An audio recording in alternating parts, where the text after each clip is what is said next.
مساء الخير لكل المستمعي ومتابعي إذاعة بوير اف ام على الموجة 103.5. أهلا وسهلا فيكم بحلقة جديدة من برنامج صحتك بالدنيا. رح كون أنا معكم عماد خلف من وراء الميكروفون، زملائي بالكنترول شيرين ومروان على البث المباشر. مستمعينا، مثل ما وعدناكم كل أسبوع رح يكون معنا لقاء وضيف جديد وموضوع جديد ومهم. ضيفنا اليوم هو دكتور أسامة بشير خلف، أخصائي بأمراض الأنف والأذن والحنجرة. رح نحكي على موضوع هام جدا. طبعا بنتمنى الكل انه يتابع ويشارك الحلقة، سواء تشاركوا رابط البرنامج، سواء تشاركونا بأسئلتكم بالانضمام عبر الاتصال بالأرقام الأرضية 429 101 093 82 80 81 4. هاي الواتساب. ويلي عم يشاهدونا على البث المباشر بوير عربي وراديو بوير، عبر كومنت رح نجاوب على أسئلتكم. اسمحوا لي رحب بضيفي الدكتور أسامة. يسعد مساك دكتور. تحياتي لكم أستاذ عماد وللأخوة المستمعين والمشاهدين والكادر الموجود بإذاعة بوير. ألف شكر لكم ولهالاستضافة أكيد، وأخذنا من وقتكم. نتمنى إن شاء الله المستمعين يستفيدوا، ومثل ما ذكرنا إذا يعني عندكم أي سؤال لا تترددوا. اليوم موضوعنا رح يكون يعني موضوع انسداد الأنف أو مجرى التنفس العلوي إذا صح التعبير. هلأ رح يصحح لنا إياه الدكتور أسامة، رح يحكي عن مواضيع مهمة ومحاور مهمة كتير. لكن بداية مدخل لموضوعنا، ليعرف لنا موضوعنا اليوم عن شو راح يكون، راح نترك المايك للدكتور أسامة. أهلا وسهلا فيكم جميعا أخوتي المستمعين والمشاهدين. هلا موضوع انسداد الأنف هو موضوع متشعب جدا.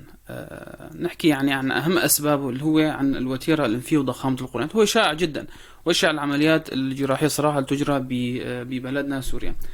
الوتيرة الأنفية يعني أغلبية الناس بيعرفوا شو هي. هلا نحن كالأنف الخارجي أو حجم الأنف الخارجي اللي الناس بتعرفه، ما يعني ما بتعرف فكرة عن جوف الأنف الداخلي. طبعا. جوف الأنف بالطرفين هو يعني تقدر تقول مغارة كبيرة، يعني أضعاف الحجم الخارجي اللي نحن بنعرفه.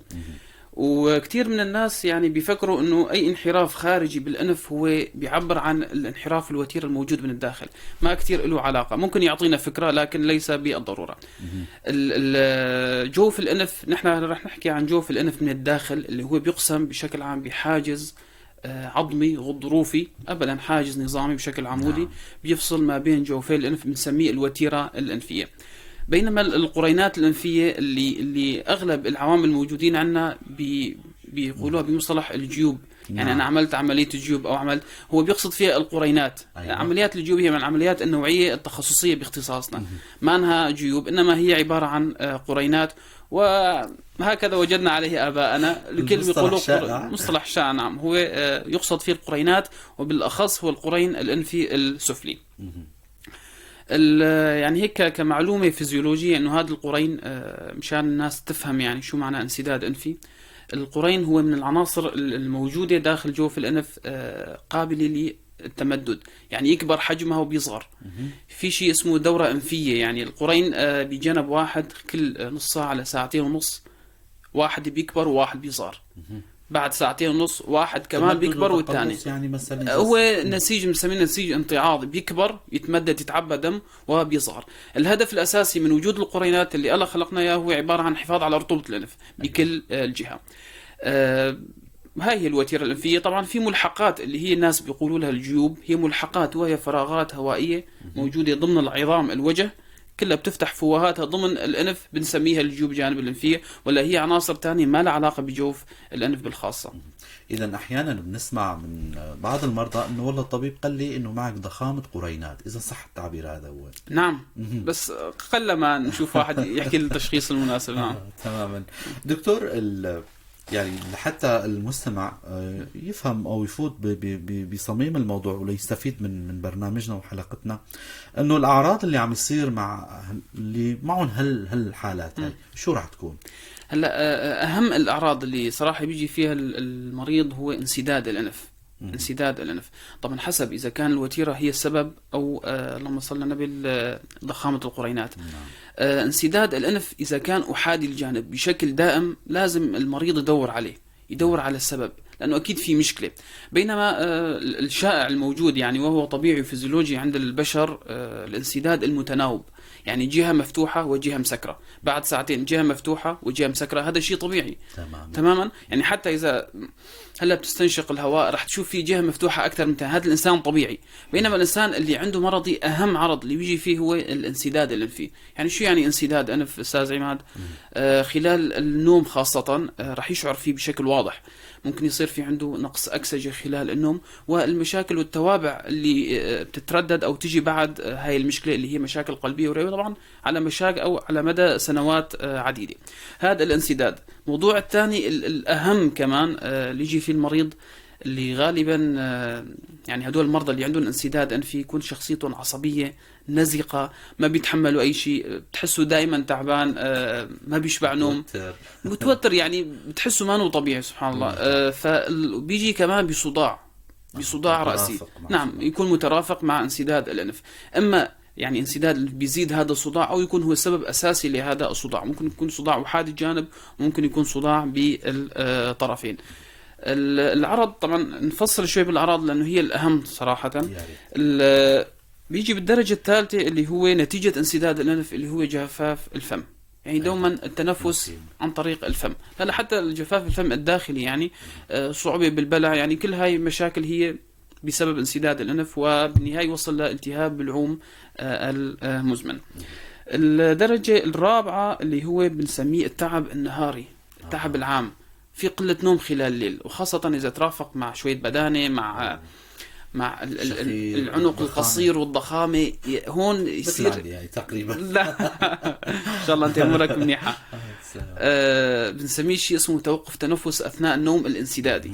يعني الأنف مسكر، الناس البدينين هدول دكتور، تمام، البدينين والمترافقين مع انسداد أنفي، تمام، في بدانة وفي هون يعني في ضغط على المجرى التنفسي اللي هو البلعوم الفموي، في ضغط من الأنف، في ضغط من تحت من البلعوم الفموي، فبيصير في عنده نقص أكسجة نوعا ما يكون مهم، فبيفيق عدة مرات خلال النوم. تمام، هذا بيترافق معه انه 10 ساعات 12 ساعة كأنه مو نايم 5-6 ساعات، دوما في تعب نهاري وصداع مثل ما حكينا. المشكلة الثالثة اللي ممكن تجي مترافقة مع انسداد الأنف من انحراف الوتيرة وضخامة القرينات اللي هي مشاكل الأذنية. كتير من الأحيان بيحكي المريض مثلا عندي تقل بالأذن بجهة واحدة، تكون موافقة لجهة انسداد الأنف تماما. تقل، تعرف نحن في وصلة بين الأنف والأذن بنسميها نفير أوستاش، نعم. الأنف إذا ما تهوى منيح الوصلة ما بتوصل الهواء والتهوية المناسبة للأذن الوسطى، فبالتالي انسحاب غشاء طول. انسحاب غشاء طول ممكن يترافق، هو بيكون بنقص سمع، ممكن آلام انعكاسية كمان بيعطيها للأذن. فهي كلها مشاكل، حتى ممكن مشاكل توصل ل صراحة مشاكل كبيرة جدا بالأذن. إذا سمعت بعمليات الخشاءات والالتهابات الأذن الوسطى المصلية، هاي كلها ممكن يكون انسداد أنف تام بانحراف وتيرة، يعني انسداد كبير بانحراف وتيرة، والمشاكل على مدى طبعا سنوات لحصل هذا الشيء. موضوع الصوت كمان مهم أيضا. دوما المريض اللي عنده مشاكل بالأنف في عنده شيء اسمه خنة، نقص أنفية، يعني خارج حرفية ناقصة، نسميها ناقصة أنفية. يعني الأنف يعني عم يعطي تقريبا نسبة معينة من الصوت هي تابعة للأنف. هاي النسبة تمحى، ونقدر نجربها ونسمع هذا الصوت بإغلاق الأنف وبنتكلم، الصوت بيكون هيك عادة عند هؤلاء المرضى. هاي أهم الأعراض صراحة اللي ممكن نشوفها عند هؤلاء المرضى. تماما.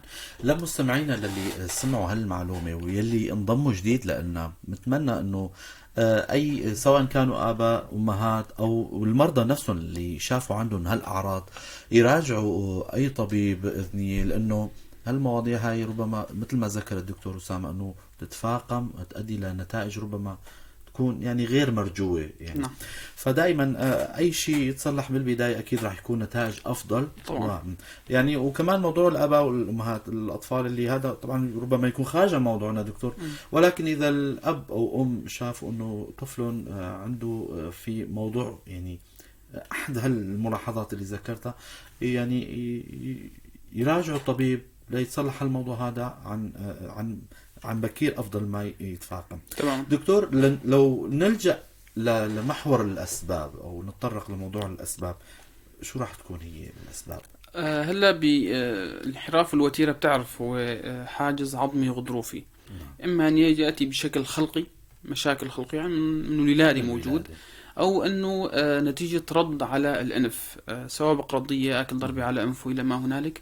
والمعلومة الأهم صراحة اللي ممكن واحد ما كتير بيعرفها، يعني المريض بيروح عند أي طبيب يقول عنده انحراف وتيرة. ليس كل انحراف وتيرة هو بحاجة عمل جراحي أبدا، ليس سبب انسداد، لأنه قلما نشاهد عند المرضى أنه الوتيرة تكون على الخط المستقيم، إلا يكون في نسبة من الانحراف.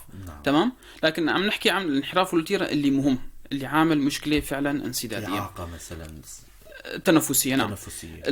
ضخامة القرينات أشيع الأسباب هي الالتهابات الأنف المتكررة، اللي هي الالتهابات التحسسية، سواء كانت موسمية يعني بفصل معين، أو كانت دائمة بشكل عام.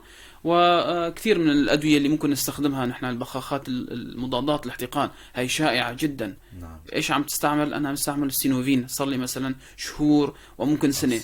نعم. والسينوفين هو مضاد احتقان موضعي، أكثر من 5 أيام ممنوع استخدامه أكثر من هيك بيعمل التهاب أنف دوائي، بيعود الأنف على هيك نوع من القطرات، فما بيفتح إلا على هذا النوع من القطرات. طبعا هذا كمان ممنوع. لكن بشكل عام الالتهاب الأنف التحسسي هو المهم، اللي هو بيجي بأعراض سعال، حساسية، تعطيس، حكة أنفية. يعني هاي الأعراض بتوجهنا كتير لموضوع تشخيص كضخامة قرينات تحسسية. نعم. والصداع مثلا، إذا مثل شوي حكيتوا نعم. موضوع الصداع والآلام أو كذا، يعني بتمنى أي مريض أو أي حدا سمعنا وسمع محاور اللي حكى عنهم الدكتور أسامة أنه ما يأهملوها ويراجعوا الطبيب بأقرب فرصة، لأنه هاي أسباب مهمة كتير. دكتور، ضل شيء من الأسباب لا تحكي عنها مثلا؟ هلا هي أشياء الأسباب، والله الأسباب مهمة. تمام. بقية الأسباب النادرة ما راح نتطرق لها. أكيد. تمام. دكتور، كطبيب أخصائي أمراض أذن وأنف وحنجرة، الوسائل التشخيصية اللي عندكم يعني بالعيادة أو اللي خارج العيادة، كيف بتوصلوا لنتيجة أنه هذا المريض معه الحالة الفلانية؟ تمام. هلا الأنف مثل ما بتعرف قلنا الشكل الأنف الخارجي ممكن يعطينا فكرة، ممكن نقول فيه انحراف أو لا، لكن ما بيأكدنا هذا الشيء. لكن الفحص هو الأساس. تنظير الأنف بشكل مباشر أو غير مباشر عبر المنظار أو عبر الفاتح الأنف، يعني نفحص الأنف من الداخل. نشاهد في بعض الحالات اللي نوعا ما تكون قليلة، معنا شيوع كبير، ممكن تحتاج لموضوع طبقي محوري، يكون في انحراف شديد سادد الأنف، أو الوتيرة تكون متعرجة. مع العلم الوتيرة هي نفسها ممكن تعمل انحراف وانسداد بالطرفين، بنسميها وتيرة حرف اس. يعني نعم، بهذا الشكل بتحرف بالطرفين. هون شوي الفحص والمنظار ما بنستطيع نفوت لجوا، فبنشك في مشاكل، ممكن تكون التهاب جيوب مترافق معها، فيفضل طبقي محوري بهيك حالات. لكن بشكل عام تنظير الأنف بالعيادة بفاتح الأنف العادي البسيط ممكن يتم التشخيص لضخامة القرينات ولا لانحراف الوتيرة. تماما. دكتور، ذكرت الموضوع أنه شكل الأنف ممكن يكون سليم وجواته في مشكلة. نعم. وبالعكس ممكن يكون مانو سليم، في يعني يظهر لك انه يبدي انه في كسر او انحراف كذا، وجوه يكون في سليم والمنفس يعني طبيعي. يعني المجرى يعني. الفكرة نحن مجال التنفس اللي عندنا هو المجال السفلي. يعني مجال أفقي سفلي هو مجال التنفس. تمام. بينما الانحرافات العلوية حتى لو في انحرافات مو عاملة أي مشكلة، ما أنا مهمة. نحن المهم نحكي عن انحراف الوتيرة السفلي العامل مشكلة بالتنفس الأنفي السفلي. هو التنفس مجال تنفس هو سفلي، القسم السفلي من جوف الأنف. بينما القسم العلوي هو يعني المسؤول عن مشاكل الشم. طبعا ما حكينا عنها كمان، الأعراض مهمة هاي جدا، تعمل مشاكل بالشم. نعم. نقص حاسة شمية هاي مهم جدا، نسيناها، ما أعرف كيف نسيناها. نعم. يعني اللي عندهم هالمشاكل أكيد راح يكونوا عندهم حاسة الشم أضعف، ما هيك؟ نعم، لأنه الهواء ما بيوصل للمستقبلات الشمية الموجودة بأعلى الأنف. بأعلى. تمام. نعم.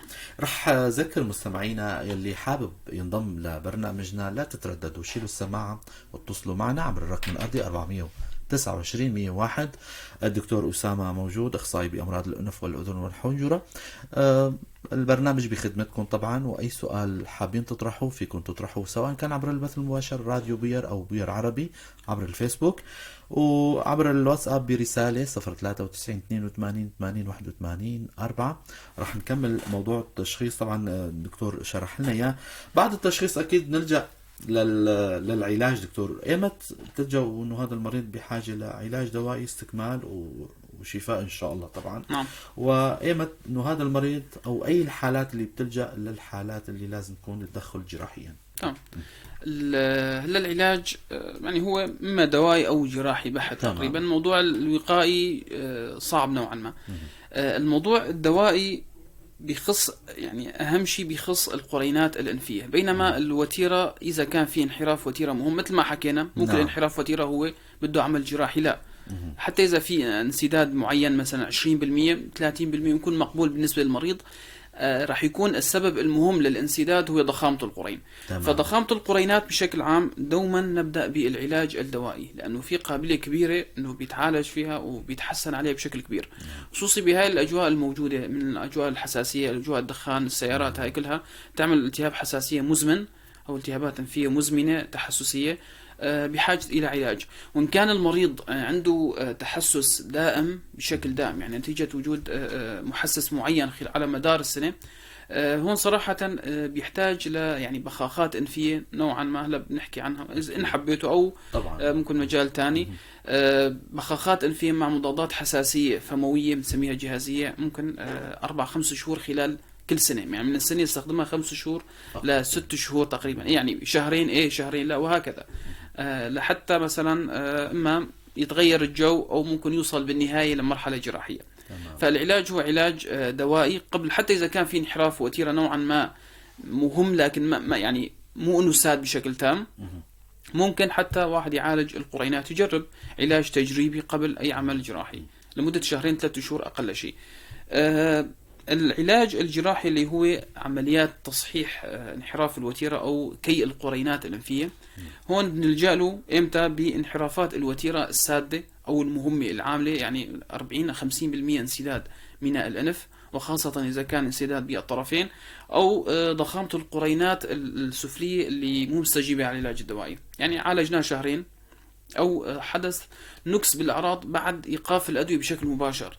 هون نلجأ للعلاج الجذري، مع أنه حتى كي القرينات وحتى أو نسميه خزع القرينات، أنه بنستأصل جزء صغير من القرينات، حتى الكي هاي هو الهدف منه فقط فتح مجال للتنفس، ما له علاقة بالأعراض الحساسية، ما بتروح الأعراض الحساسية تضل موجودة. صح. السعال، القطاس، الحكي فيها راح يضل موجود، ممكن يضل يستخدم نفس الأدوية اللي استخدمها، لكن هون فرق عنده أنه صار يتنفس من أنفه، وصارت الأدوية ممكن تنتشر خلال جوف الأنف بعد ما فتحنا الأنف بالطرفين. تمام. دكتور، قبل ما يعني نكمل الموضوع اللي حكيت عنه، النقطة انه المريض راح يتحسن على الأدوية، عندكم بمجال الأدوية في علاج يعني المريض يتعالج نهائيا، أم يضل يتحسن بس فقط لا غير؟ يعني هو تحسن مؤقت وما بيخلص منها، يعني انه موضوع تكشف المحسس اللي عامل له المشكله فعلا صعب جدا، صعب جدا. آلاف وآلاف المحسسات، الا اذا هو يعرف المحسس بالضبط ايش هو. تمام. ممكن يعني قدر الامكان يقي نفسه من هذا المحسس، ما قدر تماما. او في علاجات عم الناس بتستخدموها صراحه لا انصح فيها، اللي هي ابر الكورتيزون، مضاد حساسيه عام، مديد كل 6 شهور بيحقنوا ابره. هذا لا ينصح، ممكن لمره او مرتين، لكن على المدى الطويل في مشاكل كبيره من الكورتيزون الجهازي. طبعا نحن نعطيه هو بخاخات انفيه، هي كورتيزون نعم، لكن موضوعيه ما بتاثر على الجسم ابدا. أيوة. يعني نسبه الامتصاص جدا جدا ضئيله، امتصاص الجسم لها، فننصح بهاي البخاخات أو مضادات الحساسية العامة، ما لها أي تأثيرات مهمة يعني بشكل عام. نعم. النتائج العمل الجراحي، من شوي ذكرتوا موضوع أنه خزع القرينات يكون مساعد نتيجة تحسن، يعني النتائج كيف بتكون دكتور؟ أغلبيتها يعني النتائج جيدة، أما بتتعلق بالأعمار، تتعلق بالحالة المعينة مثلا؟ هلا حسب جوف الأنف. هلا نحن حكينا عن انحراف وتيرة وضخامة قرينات، لكن ما حكينا عن السبيل التنفسي من بداية الأنف اللي هاي بنسميها الفتحة الخارجية لنهايتها اللي نسميها المنعر. تمام. في بعض كتير اللي بيعملوا حتى مثلا عمليات تجميل يكون في إهمال للناحية الخارجية، يكون في تضيق أمامي، يعني حتى تعالجوا من جوا إيش ما تساوي فاضي، لأنه من الخارج هو صار في تضيق. أيوة. تمام. لكن التحسن إذا في انحراف وتيرة مهم وتم كي القرينات بشكل جيد أو خزعها بشكل جيد، يعني بيفرق بشكل كبير بين ما كان يتنفس أو بين كان يتنفس ما كان يشم. نعم، وبين يشم طبعا فرق مباشر طبعا خلال أسبوعين لشهر طبعا، نتيجة بعد العمل الجراحي تعرف بده تنظيف الأنف بشكل متكرر ومتابعة أقل شيء شهر. نعم. تماما. دكتور، نحكي عن موضوع أو المحور الأخير بلقائنا، اختلاطات العمل الجراحي. أيضا عندكم مشاكل كباقي الاختصاصات الجراحية، اختلاطات العمل الجراحي شو المتوقع عندكم يعني؟ هلا الاختلاطات المهمة صراحة اللي ممكن يرجع فيها المريض بعد العمل الجراحي هو انسقاب الوتيرة. أي نتيجة مثلا استئصال هذا الجزء المنحرف من الوتيرة، صار في جرح الطرفين، فممكن يجي المريض بانسقاب وتيرة، يعني هذا الحاجز صار فيه مسقوب. أيوة. نعم، صار في انسقاب، يعني تتنفس من هون الهواء يروح للجهتين أو من هون، وإذا كان الانسقاب صغير بيعطي الصفير عندما يتنفس. إذا كان انسقاب صغير نتيجة مرور الهواء عبره فبيعطي صفير عند النفس. هاي يعني أهم الاختلاطات اللي ممكن يجي فيها، يعني ممكن عن الجزء السفلي أو يعني غالبا هو القسم الأمامي. القسم الأمامي الموجود هون أماما. تمام. يصير في انسقاب على حساب القسم الغضروفي غالبا. موضوع النكس، يعني الأهم النكس أو يعني عودة الأعراض أو عودة انحراف الوتيرة بعد العمل الجراحي هو سببه غالبا ما انشغل مزبوط. تماما. إذا كان انحراف الوتيرة ما انشغل مزبوط، يعني الموضوع يعتمد على يد الجراح. ضخامة القرينات ممكن ترجع طبعا، لكن إذا تم الكي بشكل منيح وخزع القرينات، بعد خزع القرينات قلما تعود الأعراض. وبالكي إذا تم الكي بشكل منيح كمان قلما تعود الأعراض. طبعا والأعراض النكس هو بيعتمد على مشاكل المريض الأولى سابقة. نعم، حسب إذا كان عنده حساسية مفرطة، عنده رب وتحسسي وحساسية بشكل دائم، يعني هذا نتوقع أنه ممكن ترجع الأعراض بعد فترة. لذلك موضوع القرار الجراحي يعتمد على حسب الأعراض وحسب طبيعة المريض. طبعا بعد الخزع ما في إن شاء الله ما في نقص الأعراض. أما الكي المانو كي منيح اللي بيجرى عادة بعد عمليات التجميل الأنفية ما بيعملوا كي منيح للأنف مشان ما يأثر على أنه صار في نزف أو هيك، فبيهملوا موضوع الوظيفة التنفسية. نعم، فبتعود الأعراض. دكتور، لنشرح لمستمعينا موضوع الكي، ربما هو يكون مصطلح علمي بحت أو ربما يكون مصطلح لو نفوت هيك بشوي بالعامية، يعني هل العملية هاي بتنجرى عبر منظار، يعني عملية تنظيرية بفتحة الأنف، ولا كيف؟ لو تشرح لنا المستمعين يستفيد يعني. هلا قلما كمان نحتاج لتنظير لكي القرينات أو انحراف الوتيرة. عادة يتم بالوسائل البسيطة الموجودة، هو فاتح أنف.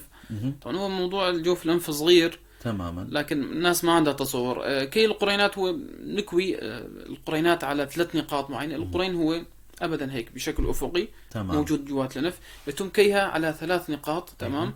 تصغيرها الكي يعني حرق الأنسجة الحية، تقليل حجم يعني. نعم بعد نعم بشكل مباشر بنشوف التقلص اللي بيصير. تمام. وبعد فترة كمان بيصير تقلص أكثر. أما خزع القرين هو استئصال شريط حوالي تقريبا تقدر تقول ثلث، أقل من الثلث من هذا القرين مع كويه كمان. فالهدف هو بس تقليص، إحداث تندب بالقرين، فبيتقلص وبيفتح الأنف بالطرفين. تمام. دكتور، آخر سؤال طبعا هو موضوع الأعمار اللي بتشتغلوا هالعمليات هاي. طبعا قبل إجراء أي عمل جراحي أكيد في استشارات، ربما مريض يكون مسن أو عنده مشاكل غير ربما قلبية أو أخرى. بتعملوا استشارة مثلا قلبية سواء أو تحضير للعمل الجراحي فيها الموضوع هذا؟ تمام. هلا بالنسبة لكي القرينات نوعا ما في أريحية أكثر من انحراف الوتيرة. هلا بالنسبة للعمر، انحراف الوتيرة تحت عمر 16 للإناث وتحت عمر 18 للذكور نبعد عنها قدر الإمكان، إلا إذا كان في انحراف مهم وعامل مشاكل بالأذن، يعني عامل مشاكل صريحة بالأذن. ليش؟ لأنه نحن العظم تعرف حتى قابل تقريبا للنمو. 17 نعم 18 قابل للنمو، حتى الغضروف، فقابل انه ممكن يتغير شكل الانف بعد صح. بعد العمليه. صح. تمام. فقدر الامكان نبعد نحن الاعمار الاصغر من 16 نبعد العمل الجراحي، وان تم العمل الجراحي هو راح يكون العمل الجراحي ضروري جدا واسعافي لهذا المريض. ويتم اجراؤه ب يعني مو مثل عند البالغ، يعني الاجراءات تكون نوعا ما اكثر حذرا. نعم. الاستئصال شريط خفيف، ما يعني تكون عملية جائرة. تمام. تماما. هاي الأعمار بشكل عام، يعني بشكل روتيني بعد عمر 40 أو 45 هون تكتر مشاكل الضغط. صح. إذا المريض بياخذ ميات أو أي مشاكل، فأكيد يعني نطلب استشارة قلبية نتأكد، لأنه هي عملية صراحة ما نقول نازفة. إذا صار في شوية نزف هو جوف أنف صغير، صح. صار في نزف الجراح ما بيشوف. فهي أكيد قبل أي عمل جراحي تمام. روتينية. نعم. أكيد. عند الكبار بالعمر. على هالمعلومات القيمة والحضور الجميل دكتور أسامة، أشكركم أتشكر على طبعا. هالإضافة الحلوة. سلامكم الله. على أمل نلقاكم بأيام قادمة ومواضيع مهمة وأهم. شكرا لكم دكتور. شكرا لزملائي بالكنترول وللمستمعين والمشاهدين على حسن المتابعة. على أمل نلقاكم الأسبوع القادم بضيف جديد وحلقة جديدة. تضلوا بخير وسلامة.